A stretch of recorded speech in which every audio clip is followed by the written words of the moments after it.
3 years after Games of Thrones aired its infamous finale, the Seven Kingdoms of Westeros and Beyond are headed back to the small screen.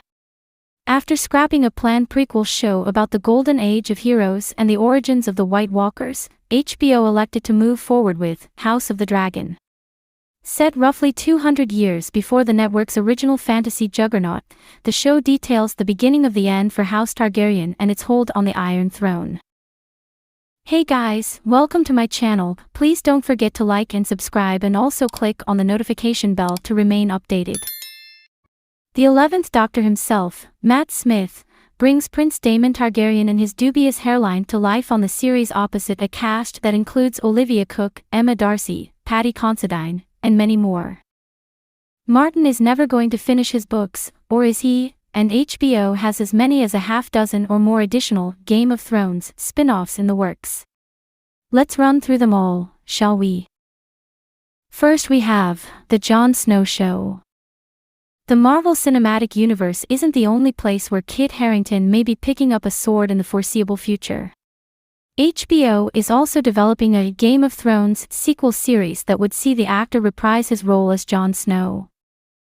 As you no doubt recall, Game of Thrones ended with Jon Snow killing his aunt and lover Daenerys Targaryen after she gave in to her thirst for vengeance and reduced King's Landings to little more than ash and rubble.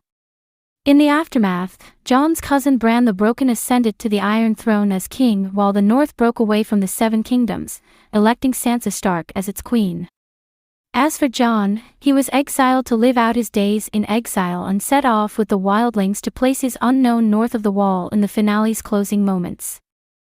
There are a lot of unknowns regarding the Jon Snow series right now, starting with its actual title.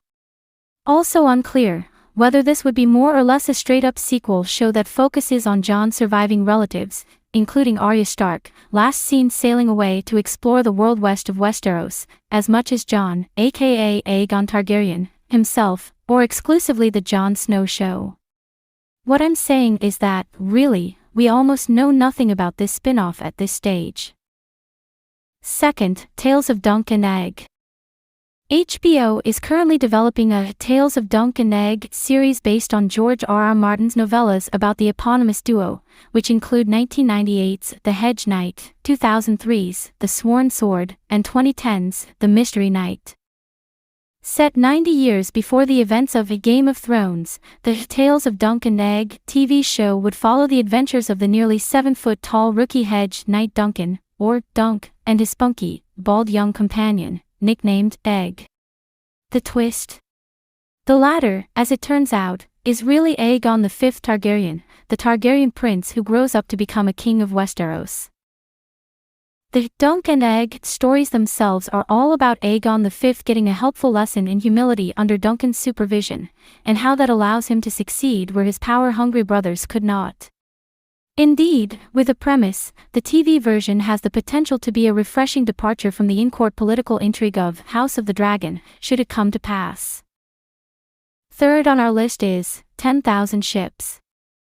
Unlike some of the other Game of Thrones spin-off series, 10,000 Ships is already known to have a head writer on board in the form of Amanda Segel, whose credits as a writer and producer include the TV series Without a Trace, Person of Interest, and Hellstrom.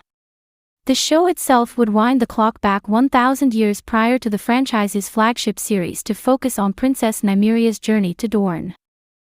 As covered in George R.R. Martin's supplementary writing about the histories of both the Westeros and Essos continents, the warrior Nymeria and the surviving members of the Rhoynar clan traveled from Essos to Dorne upon being defeated by the Valyrian Freehold during the Second Spice War, bringing 10,000 ships along with them. Nymeria then burnt those ships to ensure no one would leave their new home on her way to transforming Dorne into the powerful kingdom it's presented as in Game of Thrones. No doubt, many Game of Thrones fans recognize Nymeria as being the name that Arya Stark gives her dire wolf on the series, in honor of the warrior queen. 10,000 Ships would also be a great place to better develop the kingdom of Dorne and, if done well, serve as a correction to the way the realm was portrayed on that flagship series, which often resorted to colorism and other forms of racial and ethnic stereotyping. The fourth on our list will have to be Flea Bottom. This one's cheating a little since Flea Bottom has reportedly already been cancelled by HBO. Still, depending on how its efforts to expand the Game of Thrones universe fare, there's always a chance the network will revisit this idea somewhere down the road. As for the actual show, Flea Bottom would explore the lives of those who reside in King's Landing's labyrinth slums. On the one hand, a series that drops the palace intrigue of A Game of Thrones and House of the Dragon entirely could make for a welcome change of pace, shining a light on Westeros' class system. On the other hand, you can see why HBO would be hesitant to greenlight a show that avoids the courtly battles and royal family infighting that made the property's flagship series so popular to begin with, as intriguing as a narrative about Westeros' working-class citizens sounds. Either way, it seems this is one less spin-off that we have to concern ourselves with for the time being. Thanks for watching. Please don't forget to like this video and drop comments. And most importantly, don't forget to subscribe and hit the notification bell so you don't miss anything.